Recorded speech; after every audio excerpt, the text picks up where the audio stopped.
Sifilis, kelompok staf medis dermatologi dan venerologi. Diagnosis. Apa yang dimaksud dengan sifilis? Sifilis merupakan infeksi menular seksual atau IMS yang disebabkan oleh bakteri Treponema pallidum. Risiko infeksi ini meningkat pada orang yang berganti-ganti pasangan seksual, menjadi pekerja seks, penggunaan jarum suntik yang telah terinfeksi, penularan dari ibu hamil kepada bayinya, serta melakukan tindakan tato yang tidak aman. Penyebab. Apa saja yang menyebabkan sifilis? Penyakit ini disebabkan oleh infeksi bakteri Treponema pallidum.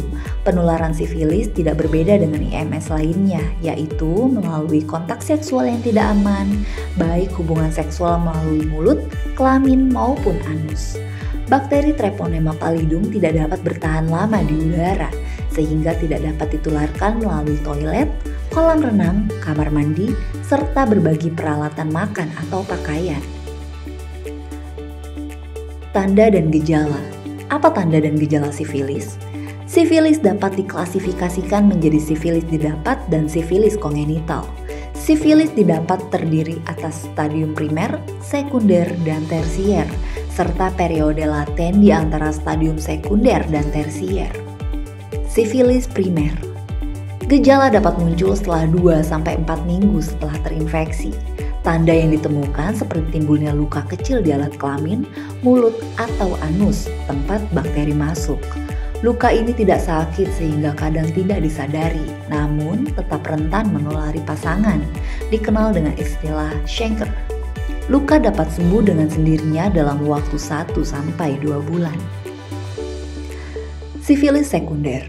Tanda dan gejala infeksi yang dapat ditemukan dalam 2-10 minggu setelah terinfeksi antara lain demam, ruam merah di telapak tangan dan kaki atau di bagian tubuh lainnya seperti penis, vagina, atau mulut, serta bercak di sekitar genital yang membasah. Keluhan lain yang dapat dijumpai seperti kehilangan nafsu makan, berat badan turun, rambut rontok, sakit kepala, kelelahan, serta pembengkakan kelenjar limpa. Tahap ini berlangsung selama 1-3 bulan atau dapat berlanjut hingga 1 tahun. Sifilis laten. Apabila sifilis sekunder tidak diobati, maka gejala akan hilang sementara, namun dapat muncul kembali dan berkembang menjadi sifilis tersier dalam waktu 2-3 tahun karena bakteri tidak hilang dari tubuh atau laten. Sifilis tersier. Gejala pada tahap ini muncul bertahun-tahun setelah tubuh terinfeksi pertama kali. Tahapan ini dinilai paling berbahaya karena dapat menginfeksi berbagai organ vital dan menyebabkan kerusakan otak, peradangan di selaput otak dan tulang belakang, kebutaan, pembengkakan pembuluh darah, kelumpuhan, hingga kematian. Sifilis kongenital atau sifilis pada bayi. Bayi dapat tertular sifilis dari ibu pengidap sifilis. Apabila tidak diobati, sifilis dapat menyebabkan keguguran atau kematian segera setelah bayi lahir. Komplikasi yang dapat dialami oleh bayi hidup seperti gangguan pendengaran, pembengkakan hati dan limpa, kelainan batang hidung dan bagian tulang lainnya, serta gangguan otak. Cara menegakkan diagnosis. Bagaimana cara mengetahui apakah kita menderita sifilis? Anda perlu berhati-hati apabila muncul gejala berupa luka di kelamin, mulut, atau anus dan memiliki faktor risiko terinfeksi sifilis.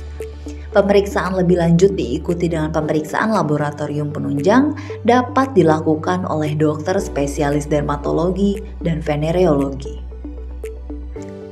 Pengobatan. Bagaimana cara mengobati penyakit sifilis? Pada infeksi primer dan sekunder, pilihan antibiotik penisilin menjadi pilihan utama. Dokter akan melakukan serangkaian pemeriksaan dan tes alergi sebelum pengobatan diberikan. Beberapa obat oral dapat diberikan bagi pasien yang alergi terhadap penisilin. Pencegahan. Bagaimana cara mencegah penyakit sifilis? Seperti IMS pada umumnya, infeksi sifilis dapat dicegah dengan tidak melakukan kontak seksual berisiko, menggunakan kondom saat berhubungan seksual, selalu melakukan screening pada pasangan yang akan menikah dan ibu hamil. Bagi ibu hamil penderita sifilis, diharapkan segera mengkonsultasikan kondisi janin kepada dokter agar bayi dalam kandungan mendapatkan pengobatan untuk menurunkan kemungkinan terinfeksi.